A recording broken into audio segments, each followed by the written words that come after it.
கடனோடும் கஷ்டத்தோடும் என் குரு முன்னாடி அமர்ந்திருந்த நாட்கள் எனக்கு ஞாபகம் வருது. என் குரு அப்போ ஒரு அழகான ஒரு அஃபர்மேஷன் சொல்லி தருவாங்க எப்பயுமே எல்லாருக்குமே. எனக்கு அது புதுசு. எனக்கு அஃபர்மேஷன்ற வார்த்தை புதுசு, செல்ஃப் டாக்ன்ற வார்த்தை புதுசு, கோல் செட்டிங் கூட எனக்கு ப்ராப்பராக தெரியும். ஒரு மேனேஜ்மெண்ட் பையனாக இருந்தாலும் கூட உங்களுக்கு நன்றாக சமைக்க தெரிஞ்சாலும் செம்ம டேஸ்டியாக ஒரு ஃபுடியாக இருந்தாலும் கூட பசியோட நீங்கள் சாப்பிட்றது ரொம்ப ரொம்ப ஒரு அழகான தருணம் அது. அப்போ எல்லாமே டேஸ்ட்டாக தெரியும். அதுவும் 3 நாள் பட்னி 10 நாள் பட்னியை நினச்சி பாருங்க, எல்லாம் அமிர்தம். அது போல என் குரு சொன்ன வார்த்தை எனக்கு ஞாபகம் இருக்கு. இன்னைக்கு இங்கே வந்திருக்கல சில பேர் தோத்து போயிருக்கலாம், தோத்துட்டு தான் நினச்சிருக்கலாம். பட் அடுத்த 90 நாட்களில் இங்கே இருக்கிறதுலே யார் அதிக ஸ்ட்ரெஸ்ஸோடு இருக்காங்களோ, யார் கடனோட கமிட்மெண்ட்டோட இருக்காங்களோ அவங்க தான் ஜெயிக்க போகிறாங்க. அது யார்? அது நீங்களா இருக்கலாம். அதான் நானும் சொல்கிறேன்.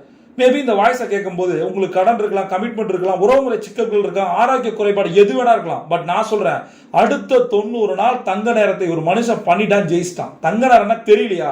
கீழே இருக்க டிஸ்கிரிப்ஷனை கிளிக் பண்ணுங்க, அல்லது கோச் விஜய் பிரயாக் சேனலில் போயிட்டு கோல்டன் அவர் டைப் பண்ணுங்க. ஒன்னே ஒன்று சொல்கிறேன் நண்பர்களே, கடனை அடைக்க முடியுமா? எவ்வளோ சீக்கிரம்? எந்த மேஜிக்கும் இல்லாமல் கடனை அடைப்பதற்கான சூட்சமும் தங்க நேரத்தில் இருக்குது. அதை ஒருத்தன் 90 நாள் பண்ணிட்டான், அவன் ஜெயிச்சான்.